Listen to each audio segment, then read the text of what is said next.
Долг и славен е борбениот пат на втората македонска ударна бригада. Таа бригада беше една од најстарите македонски единици, која со своите борбени дејствија го прошири пламенот на револуцијата во егејскиот дел на Македонија, во Македонија и низ Југославија на Сремскиот фронт, давајќи го својот придонес во конечното ослободување на нашава земја од фашистичкиот окупатор.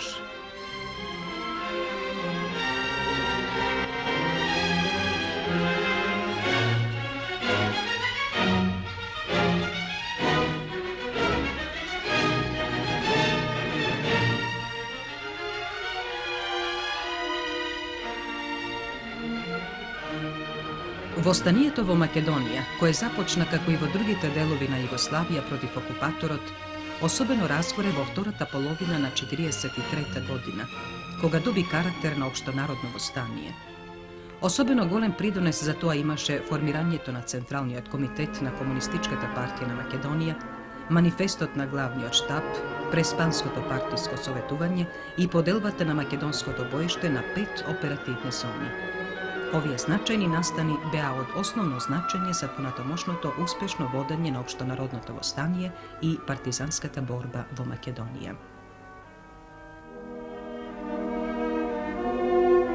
По борбените дејствија што македонските единици ги водеа на територијата на Македонија, кон крајот на 1943 година, поголем број единици се најдоа на слободната територија во егејска Македонија. Заедно со тие единици беше и главниот штаб на Народно-ослободителната војска и партизанските одреди на Македонија и Централниот комитет на Комунистичката партија на Македонија.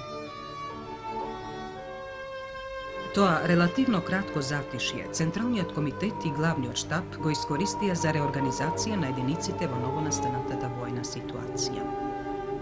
За време на престојот у егејска Македонија ние извршиме уште друзи низа задачи. Таму е одржан и првиот конгрес на македонската младина, односно НОМС. Тука се организираа и нови единици и нови пород со наоружање, со тешко и лесно наоружање. Имаше скоро во секоја бригада и по едно оделение со минобацачи, тешки митролези и разно друго автоматско оружје. Тука е формирана за прв пат и една бугарска единица од дојдени бугарски офицери и војници кои се придружија на покретот на Народно-ослободителната борба. Тоа е баталјонот Христо Ботев на чело со командантот Дичо Петров.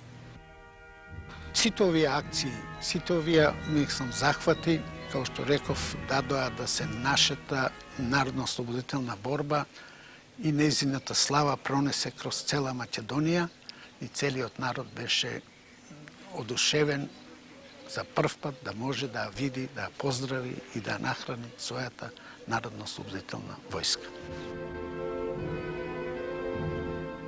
Формирањето на втората македонска бригада се случи на 20 декември во присуство на сите единици.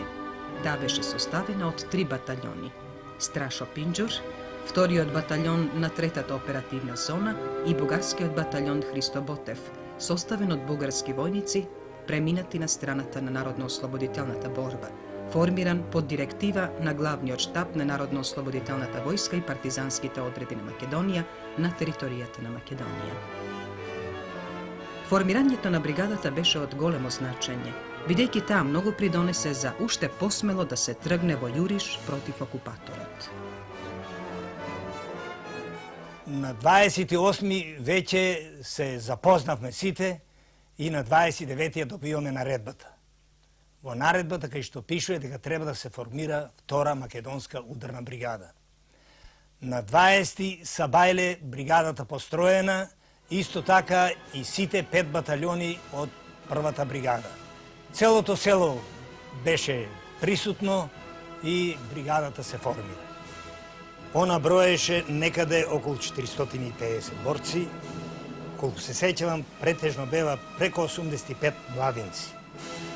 Составот на штабот се состоеше командант Димитар Манџовски, заменик командант Лазар Калајџијски, комесар Трифун Трифуновски Балкански, а заменик комесар Мито Хаджи Василев. Непосредно по формирањето на бригадата, во Фуштани се случија два крупни настана од историско значење за понатамошното разгорување на востанието во Македонија.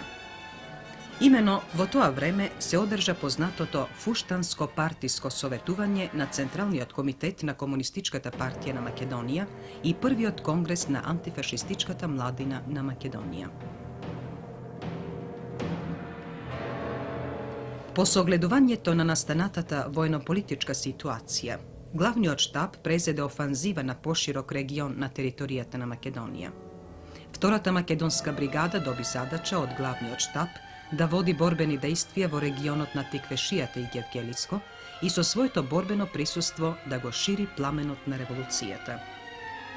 Една од крупните акции на бригадата во овој период беше борбата водена кај селото Мрежичко против бугарскиот окупатор. Ова е овдека што се протега селото Мрежичко. Два наши батальони, еден батальон од првата македонско-косовска бригада и еден батальон од втората бригада, на 24 децембар 1943 година крена во правец према Зборско. Од Зборско се продолжи према ова место кај се најдуваме село Мрежичко. После ова патување пристигнавме со обаѓањето рано околу 5 сато и ја нападнавме караулата, која се најдуваше како предстража. Предстража се најдуваше на главните касарми на граничните единици во Мрежичко. Од кога ја заробиме карулата, околу 10 до 15 војници и нешто рането имаше, се упатиме директно на главните касарми. И околу 7 го обкружиме целото село и водиме борба преку целиот ден, заедно јас, Чоната, до нас се најдуваше Цветан Игески и Ганчо се најдуваше. Во ова време отпочна да врни снег, голем снег, мада што беше ладно минус 20 или 30 степени, и снегот почна да врни. По секоја цена одиме да упадниме в касарма. И дојдеме на касармата, нено 30 до 40 метра дојдевме, и тука се укопавме, и целиот ден се води борба на 30 до 40 метра до касарма. Ова луѓство кое се најдуваше тука, према кажувањето на селаните од Мрежичко покасно, од нашите поздинци, дека е ликвидирано целото, скоро 90% луѓството, али околу 17 сато вечерта пристигна други нови единици, одморни единици, од Конопишта, од Рожден и од Манастир. И така не притисна нас и мора се повлекуваме. Своите борбени дејствија, бригадата, заедно со делови од првата македонско-косовска бригада, ги насочи кон Мариово, во правецот на селото Витолиште. Народот со големо воодушевување ги пречекуваше народните борци, кои со себе ја носеа слободата. Вечерта, недека на 30 се упативме од Полчиште за во Витолиште. Идевме по некој дол, патот беше вистински многу незгоден, на удолниште, снег, повеќе што се вика се карталавне него што одевме, и вечерта встасавме во Витолиште. Извршивме напад на участакот, кај што се навоѓа неколку мина бугарски полицајци, кои се баш спремаја да ја прослават Нова година. И токму вместо таа сретна нивна Нова година, ние им направивме да им биде крвава Нова година. Неколку мина истепавме, другите ги заробивме, а наредниот ден селаните од ова село им судеја, се разбира, беа осудени на смрт со стрелање, а оние магазините што се навоѓа во селото, пак тие и отворивме и намештаните, сето тоа што се навоѓаше внатре, им го предадовме. Бригадата со своите борбени дејствија, онамо каде што поминуваше, ги оставаше длабоките корења, зацврстувајќи ја новата народна власт. Тогаш се создадоа народно-ослободителни одбори скоро по сите села, нарочито у овој дел Кичевско-Дебарско. Се создадоа општински, селски одбор, народно-ослободителни одбори, се создадоа општински и околисти народно-ослободителни одбори, кои имаа за задача да ја снабдујат нашата војска со храна, со облека, со лекови и други потреби што му требаше на партизансите одреди, како што е смештај кога ќе престовуваат некаде у населено место и така натака, што народот го чинеше со едно огромно одушевление и никој пат не најдовме на некој супростава или отпор, него самиот народ това го даваше од све срце доброволно, знаејќи, ценејќи да е тоа негова војска, да е тоа војска која утре треба да го ослободи. За тоа време додека нашите единици водат борби, бугарскиот генералштаб и генералот Лер во Софија се договарат како да припремат офанзива и ја припреми офанзивата. Од страна на бугарите 2 пука на генерал Маринов идеа преко Лерин, 1 пук од Струмица под команда на Сарафов и Апостолов од Велес. Тоа беше толку голема снага што тие мислеа ќе не обкружат и ќе не уништат.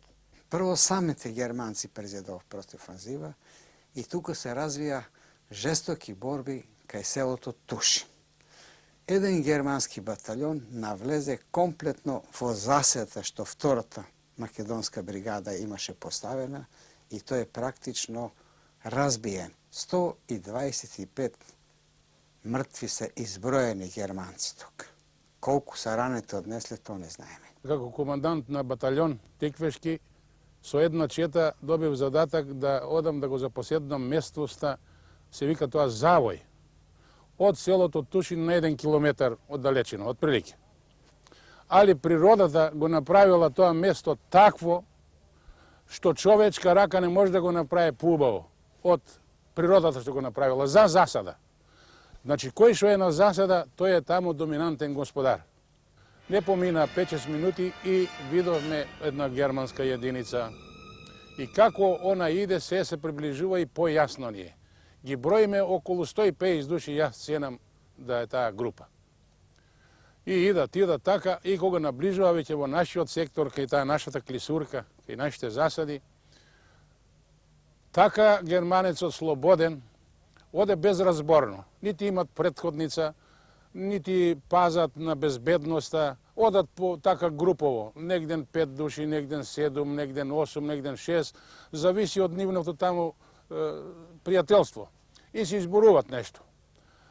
И сега наредбата беше кај ќе дојдат кај планински челото на таа групата, кај ќе дојде на планински таа фронталната кај Мовчето, таа десетината наша со пушка метролези, која ќе отворе планински оган на групата германци, тога ми е од страна лево и десно овие двете чети да отвориме оѓи.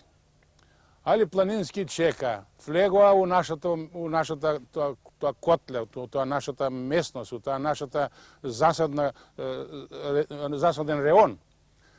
И планински чека, мене срцето ми се направи како кикирика. Шо правиш бе планински, шо чекаш, си мислам во умот. И едно време, тој веќе ги дочека така да очите му ги виде дали му се плави или црни. И отвори один десетината со метролезите, 10 метролези со шмајзери, некои со метролези, и ние од левата и од десната страна. Кога му пердашеме, германецот за неполни 10 минути, околу 100, преко 120 души германци испопаѓаа на џадето, се обидуваа да копат со ногти, со враг, со ѓавол. Швабо бил јунак, да видиш ке ќе видиш Зорт каков јунак е. Почнаа да фрлат оружје, некои успеа да сакаа да бегат и тие ги истепавме, така да тоа што беше се влезено во нашата територија на релјефот на дометот на засадата, тие беа сите истепани. По неколкуте успешно изведени борбени акции на бригадата на територијата на Егејска Македонија, Главниот штаб го подготви планот за префрлување на македонските единици на територијата на Македонија и тоа во 3 региони со цел уште повеќе да го распланти востанието и да го прошири пожарот на револуцијата. За таа цел македонските бригади ги добија следните задачи. Првата македонско-косовска бригада да се пробие во реонот на Централна Македонија, групата батальони да замине на Кумановската територија, а втората македонска бригада да изврши борбени дејствија на територијата на Тиквешијата, за да привлече што повеќе окупаторска војска, а на тој начин да го олесни движењето и реализирањето на поставените задачи на двете групи.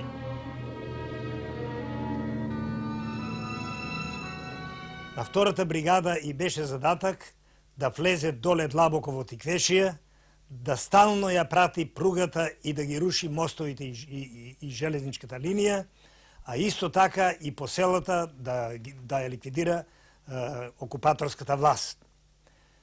Бригадата беше заштитник на десното крило на првата бригада, а на левото крило на групата батальони. Да тие слободно маршират у своите правци. Во февруарскиот поход бригадата е на територијата на Тиквешија, Црна река, Бошавица, Демиркапија, влегуваше чак доле и во полето Неготинско. Воде борби доле во Крњево, воде борби во Демиркапија и така ги навлекуе снагите за подобро да мине првата бригада и групата батальони. Покрај секојдневните борби што бригадата ги водеше, таа истовремено кај населението во македонските села го подигаше и борбениот морал, објаснувајќи ги целите на Народно-ослободителната војска. Тоа беа битни предуслови кои го обнародуваа востанието во Македонија, а бригадата одигра голема улога. Во втора бригада имаше организирано и агитација и пропаганда која беше жив збор на бригадата. Во што се содржеше тоа? Со предавања, правилно формирање, се служевме со джепна марксистичка литература од малите, која беше популарно издадена на еден популарен јазик, близок до нашиот човек, кој, ако сакате, беше со основно образование. Во бригадата имаше и високо квалификовани луѓе, како што беше Лазо Мојсов, Киро Хаџевасилов, Мито Хаџевасилов, Ангел Чемерски и други. Ама сето тоа не беше доволно да може да се рече на интелектуална снага во бригадата. Другата работа лежеше на ово што денеска го имате вие, радиото, телевизијата, штампата, информативната служба, статистиката која зборуваше за нашата политика. Ние требаше да го расклинкаме со живиот збор окупаторот, да нашите маси ги запознаеме со стварноста, оно за што ние се бориме, идеологијата наша, да се разобличе една ненароден режим за време Краљева Југославија и денеска братството и единството меѓу српските партизани и македонските партизани. После заседанието навно и тоа малку ни олесна, затоа што ние имавме веќе документација со која можевме јасно, гласно да речеме дека постоја веќе една формирана држава во Југославија. Ние ги информиравме до збор, ги информиравме нашите борци за сите движења на нашата народно-ослободителна борба во Југославија. За секој збор на Тито кој е важел како закон, неписан закон за нас. Ние сме овозможувале нашиот борец и кога доживее крах да пее, затоа што не е бил сузбиен како таков. Крахот не значи и капитулација, крахот може да значи пострек за една појака борба, за една поодлучна борба, за едно посериозно настапување. Тоа го е вршило агитацијата и пропагандата во нашата бригада.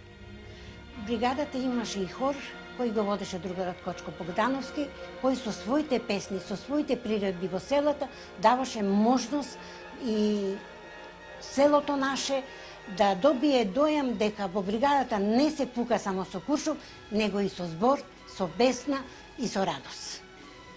Најубедлива политичка работа кај народот беше тогаш кога имавме некој резултат.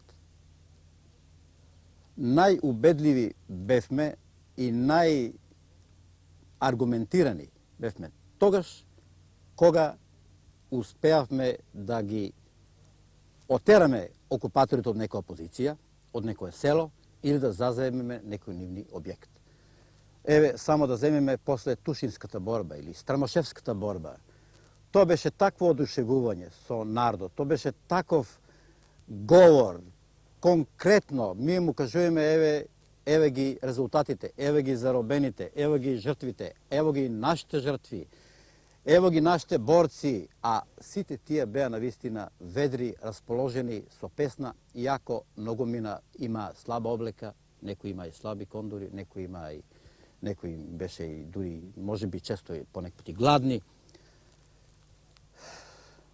Како резултат на целата таа наша политичка работа имавме зголемување на бројот на борците.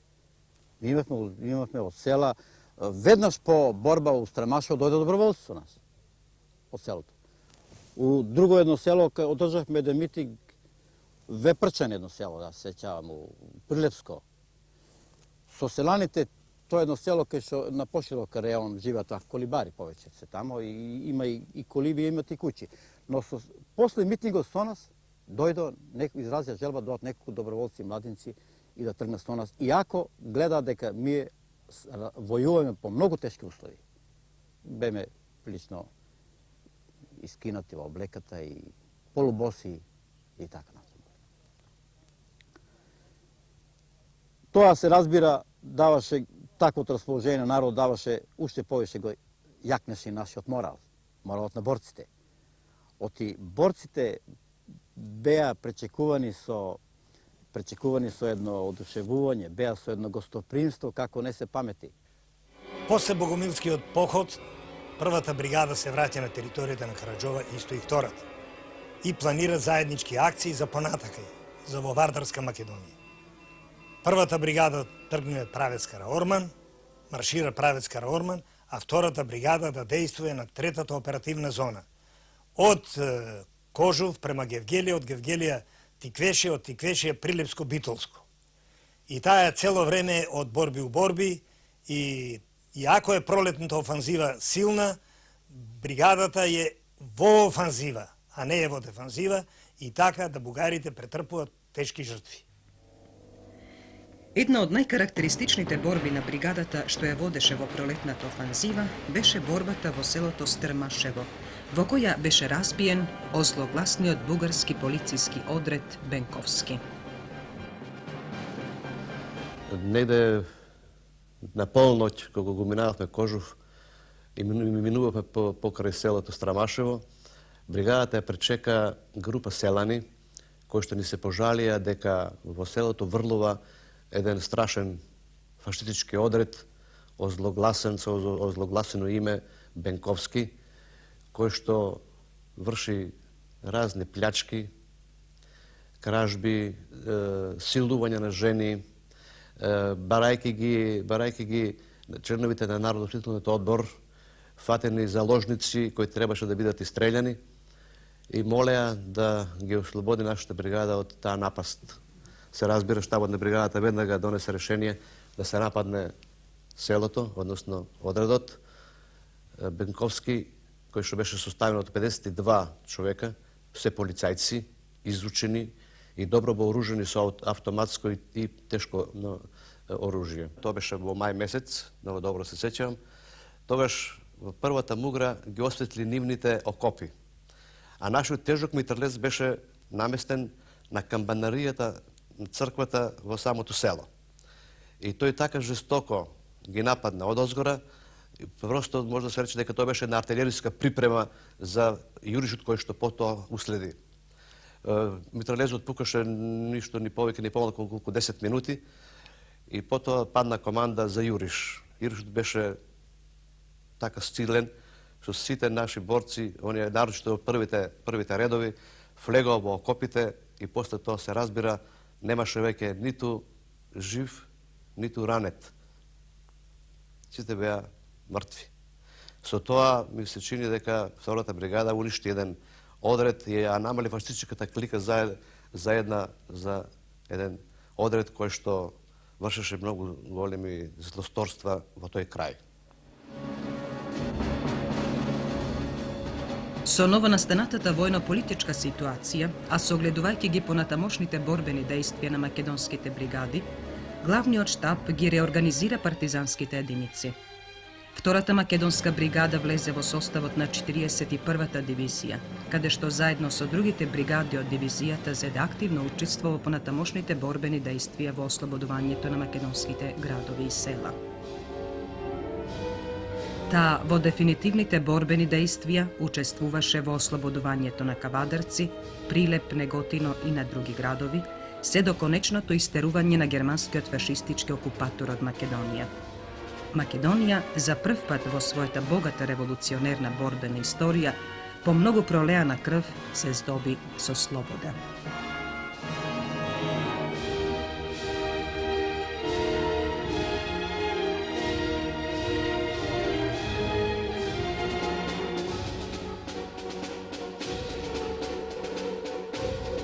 Со цел да им помогне на другите братски народи во понатамошните борбени дејствија за конечно ослободување на нашава земја, бригадата зеде активно учество на Сремскиот фронт во состав на 15-тиот македонски ударен корпус.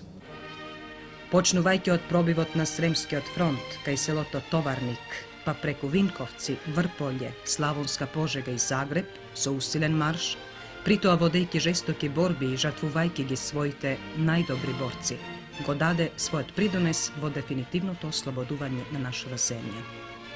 На тој начин, допирајќи дури до крајните граници на нашава земја, го заокружи својот со успех хрунисан славен борбен пат. По конечното капитулирање на фашистите, бригадата се врати во Скопје, каде што беше заедно со другите единици од 15-тиот корпус, свечено пречекана, онака како што им доликува на хероите од Сремскиот фронт.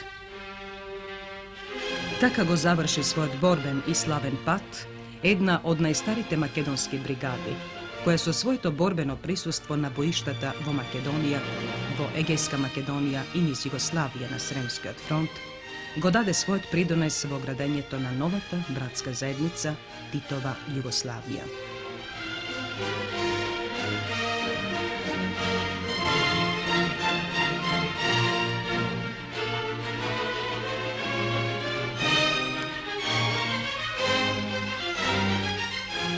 За цело време на нејзиното постоење, бригадата беше расадник на војно-политички кадри, кои својот борбен ентусијазам и искуство на прекалени борци го пренесуваа на другите македонски бригади и дивизии.